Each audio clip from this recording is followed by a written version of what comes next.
should crumble too.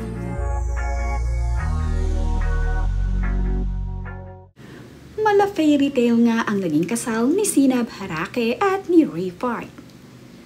Sa social media nga ay makikita ang ibinahagi ng gumawa ng honey glaze cake, ang napakaganda at bonggang-bonggang giant cake ni Sinab Harake at Ray Park. Makikita na dito na talaga namang pinaghandaan ni Sinab Harake at ni Ray Park ang napakabongga nilang giant cake na ito. Talaga namang nakakatuwa at nakaka-proud itong sina Sinab Harake at Ray Park. Lahat nga ng kanilang gusto sa kanilang kasal ay nasunod. Kaya naman ang kanilang naging dream wedding ay talaga namang naging successful. Naging napakaganda nga ng kanilang wedding. Hanggang nga sa kanilang wedding cake ay talaga namang bonggang-bongga ito. Labis naman ngang kinatuwaan at kinaaliwan ng mga netizen ang naging kasal ni Sinab Harake at Ray Park. Napakaganda nga kasi ng naging kasal nitong dalawang ito at ang mga ginawa nga nila dito ay talaga namang nasunod. Pati nga sa venue ay talaga namang napakaganda at bonggang-bongga. Iba talagang araw itong si Sinab Harake na lahat ng kanyang gusto ay nagagawa. At talaga namang mala fairy tale na ma-fairy tale ang kanilang naging wedding ni Ray Park. Mayroon naman ngang nakakaiyak na mensahe ang anab ni Sinab Harake para sa kanilang dalawa ni Ray Park. Narito nga ang kanilang mensahe. Hi Mommy Sinab and Daddy Ray. Today is such a special day. It's the day that you promise to love each other forever. And we are so happy to be part of it. Mommy, you have been my home. You're the one who's held my hand, wiped my tears, and cheered the loudest for me in everything I do. You're not just my mom.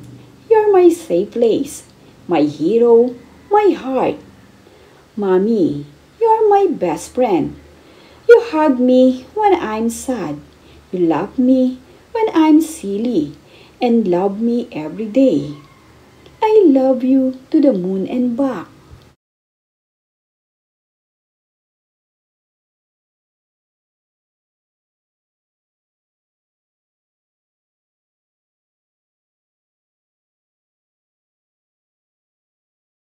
Daddy Ray, thank you for loving Mommy the way she deserved.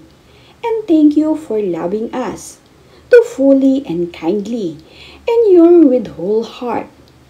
You make our family feel even stronger, even happier, even more full of love. We're so lucky to have both of you. I love you, Daddy Ray. You make me smile so big and feel so safe. I'm so happy you're here. We will always be happy cheering for you. Thank you, Mommy and Daddy. Forever and always.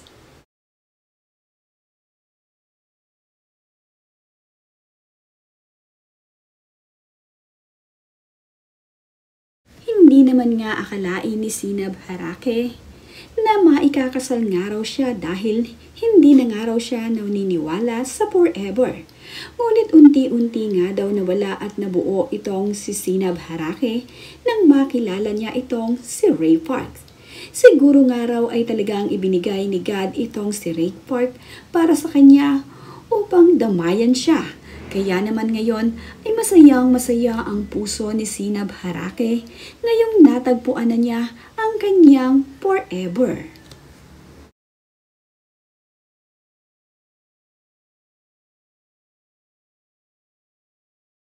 Nga ang pamilya ni Sinab Harake ay sobrang saya ngayon para sa kanya.